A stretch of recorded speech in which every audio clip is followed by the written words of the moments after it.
Hello everyone, कैसे हैं आप सभी का स्वागत है हमारे यूट्यूब चैनल दी एग्जाम में। चलिए स्टार्ट करते हैं आज की क्लास। हिंदी सीटेट पैडागोजी के क्वेश्चन इसमें लिए गए हैं। फर्स्ट क्वेश्चन आपके सामने ये रहा, भाषा का मुख्य कौशल है। भाषा के कौन कौन से कौशल होते हैं? इसके ऑप्शन दे रखे लिखना, सुनना, पढ़ना, बोलना और डी दे रखो उपयुक्त सभी। तो आप लोग बताएं इसका राइट आंसर क्या हो जाएगा। भाषा के मुख्य कौशल कितने होते हैं? भाषा के मुख्य कौशल 4 होते हैं। इनका क्रम पूछ लिया जाए तो कैसे कौन कौन से होते हैं?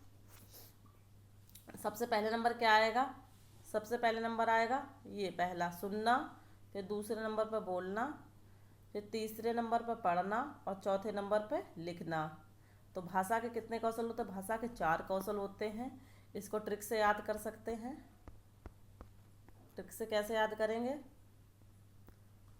सुबो पाली, इस तरह से आप लोग याद करते। सा से सुनना, बी से बोलना, बा से बोलना, पा, पा से पढ़ना और ला से सुपाली, ला से लिखना।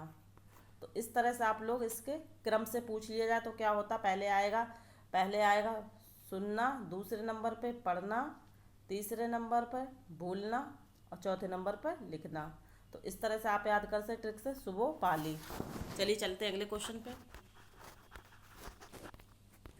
मातृभाषा की प्रमुख शिक्षण विधि है। मातृभाषा की शिक्षण विधि कौन सी है? आगमन दे रखी, निगमन दे रखी, अनुकरण दे रखी, उपयुक्त सभी। तो इसका राइट आंसर क्या हो जाएगा? मातृभाषा की प्रमुख शिक्षण विधि क्या है? अनुकरण विधि। बच्चा जब घर में होता तो अनुकरण के द्वारा ही तो सीखता है वो। तो इसका राइट आंसर क्या हो जाएगा? अनुकरण विधि। देखकर सीखता है बच्चा, सुनकर उसकी चीटिंग करके बच्चा अनुकरण करता है। चलिए अगले क्वेश्चन पे चलते हैं।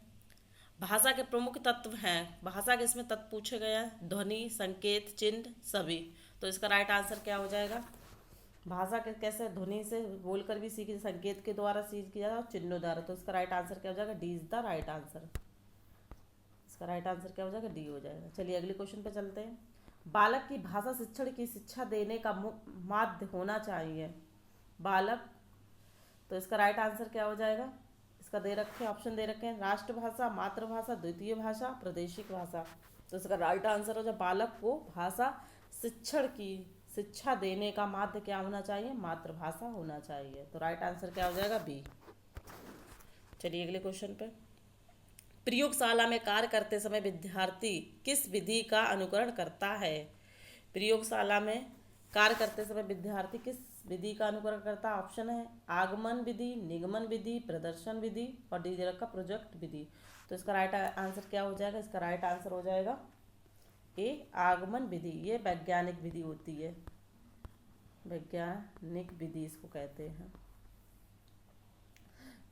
प्रयोगशाला में कार्य करते समय विद्यार्थी किस विधि का अनुकरण करता है? आगमन विधि। आगमन विधि क्या होती है? जिसमें ये आगमन विधि उदाहरण से नियम की ओर होती है, निगमन में नियम से उदाहरण की ओर। चलिए अगले क्वेश्चन में चलते हैं। व्याकरण शिक्षण की मुख्य विधि है आगमन विधि, निगमन विधि, आगमन निगमन विधि, इनमें से कोई नहीं। तो इसका राइट आंसर क्या हो जाएगा?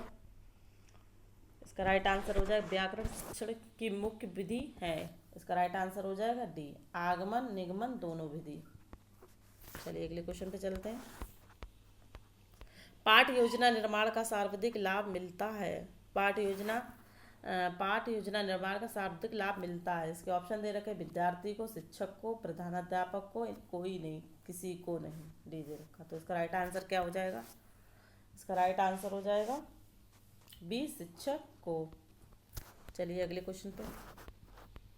निम्न में से भाषा का आधारभूत कौशल नहीं है। इसमें नहीं पूछा गया है कौशल, इसमें कौशल पूछा गया कि नहीं है। तो भाषा के कौशल कितने बताए थे? अभी हमने आपको बताए थे कि 4 कौशल होते हैं। कौन कौन से होते हैं? सुनना होता है, बोलना होता है, पढ़ना होता है और चौथा क्या होता है? लिखना। और इसमें सुनना, बोलना, पढ़ना और चौथा है लिखना। तो इसमें पूछा गया कि नहीं है, तो राइट आंसर क्या हो जाएगा? विचार करना। ये राइट आंसर हो जाएगा। चलिए अगले क्वेश्चन पे। कौन सी विधि संस्कृत से हिंदी शिक्षण में आई है? इसके राइट आंसर बताइए आप लोग क्या हो जाएगा। कौन सी विधि संस्कृत से हिंदी शिक्षण में आई है, तो इसका राइट आंसर क्या हो जाएगा। इसका राइट आंसर हो जाएगा सी, सूत्र विधि। चलिए अगले क्वेश्चन पे। शिक्षण कौशल के विकास के लिए व्यवस्था की जाती है। शिक्षण कौशल के विकास के लिए व्यवस्था की जाती है। सूक्ष्म शिक्षण की, इकाई योजना की, दल शिक्षण की, अभिक्रमित अनुदेशन की। तो आप लोग बताएं इसका सही आंसर क्या हो जाएगा। इसका सही आंसर हो जाएगा ए, सूक्ष्म शिक्षण की। चलिए अगले क्वेश्चन पे। सूक्ष्म शिक्षण विधि के जनक हैं, इसमें सूक्ष्म शिक्षण विधि के जनक पूछे गए हैं, कौन हैं। स्किनर, फ्रोवेल, नेरोट्रिक, स्मिथ और दे रखा क्रीत इसिचिन। तो आप लोग बताएं इसका राइट आंसर क्या हो जाएगा। इसका राइट आंसर हो जाएगा डी, क्रीत इसिचन। ये ना हो, अगर ये दे रखा तो ये भी एलन रियान ने भी इसका वर्णन किया। अगर ये ऑप्शन में नहीं है तो आप लोग ये भी लगा सकते हैं। चलिए अगले क्वेश्चन पे चलते हैं। बालक की प्रारंभिक शिक्षा उसकी मातृभाषा में दी जाए, यह मानना था। किसका मानना था। इसका राइट आंसर हो जाएगा ए, महात्मा गांधी का। महात्मा गांधी ने कहा बालक की प्रारंभिक शिक्षा उसकी मातृभाषा में दी जाए। चलिए अगले क्वेश्चन पे चलते हैं। व्याकरण शिक्षण के लिए उपयुक्त नहीं है। क्या नहीं है। आगमन प्रणाली, निगमन प्रणाली, आगमन प्रणाली, अभिव्यक्ति प्रणाली और दे रखा कक्षा अभिनय प्रणाली। तो इसका राइट आंसर क्या हो जाएगा। इसका राइट आंसर हो जाएगा fourth is the right answer. चलिए अगले क्वेश्चन पे। वाचन के समय पुस्तक की आंखों से दूरी कितनी होनी चाहिए। इसके ऑप्शन है 10 इंच, 9 इंच, 11 इंच, 12 इंच। तो इसका राइट आंसर क्या हो जाएगा। इसका राइट आंसर हो जाएगा, इसका राइट आंसर हो जाएगा डी, 12 इंच। 12 इंच होनी चाहिए। चलिए अगले क्वेश्चन पे। मौन पाठन के समय धारणा है। इसके ऑप्शन दे रखे हैं। एकाग्रचित होकर पढ़ने का अभ्यास करना, इसमें पठन की गति धीमी हो जाती है, पढ़ने की धीमी होठों से नहीं निकलती, इसे आदर्श वाचन के तुरंत बाद किया जाता। तो इसका राइट आंसर आप लोग बताएं क्या हो जाएगा। इसका राइट आंसर हो जाएगा ए, एकाग्रचित होकर पढ़ने का अभ्यास होता है। चलिए अगले क्वेश्चन पे। ये रहा आज की क्लास का लास्ट क्वेश्चन। अगर आप लोगों को हमारी क्लास अच्छी लगी हो तो शेयर कर सकते हैं, और चैनल फर्स्ट टाइम जुड़े तो चैनल को सब्सक्राइब कर लो।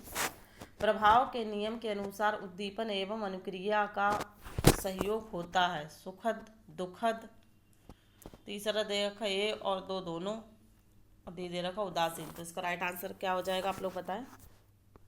इसका राइट आंसर हो जाएगा सी, 1 और 2। सुखद भी होता है, दुखद भी होता है। तो सी इज द राइट आंसर।